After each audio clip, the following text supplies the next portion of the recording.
Welcome to Varsha channel. நம்ம சேனலில் வந்து இப்போ என்ன பார்க்க போகிறோன்னா, பச்சை பயிர் வந்து நம்ம ஊற வச்சுருக்கோம். இதை ஊற வச்சு நான் பார்த்திங்கன்னா நல்லா இதை வந்து ஒரு தண்ணியெலாம் வடிச்சிட்டு இதை ஒரு வெள்ளை துணியில் நல்லா கட்டி வச்சுருந்தேன். இது கட்டி வச்சுட்டு நான் வந்து ஒரு 4 மணி நேரம் இதை ஊற வச்சுருந்தேன், நல்லா கட்டி வச்சுருந்தேன். அதுக்கப்புறம் இதை வந்து பார்த்திங்கன்னா ஓப்பன் பண்ணி பார்த்தா அவ்வளோ அழகாக முளைச்சிருந்தது. எல்லாமே பாருங்கள் எவ்வளோ சூப்பராக முளைச்சிருக்குதுன்னு சொல்லிட்டு எல்லா பச்சை பயிரும் அழகழகாக முளைச்சிருந்தது. பார்க்கவே ரொம்ப அழகாக இருந்தது.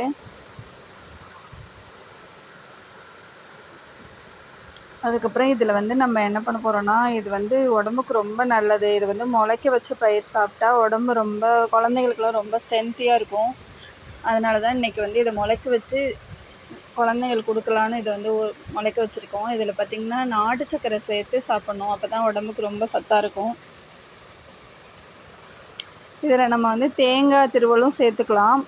தேங்காய் துருவி அதில் கலந்துக்கலாம். மற்றபடி இதில் வந்து வெல்லம் கூட சேர்த்துக்கலாம். வெல்லம் இல்லைன்னா நாட்டு சர்க்கரை ஏதாவது ஒன்று சேர்த்துட்டு இதில் வந்து தேங்காய் சேர்த்து நம்ம கலந்து சாப்பிட போகிறோம்.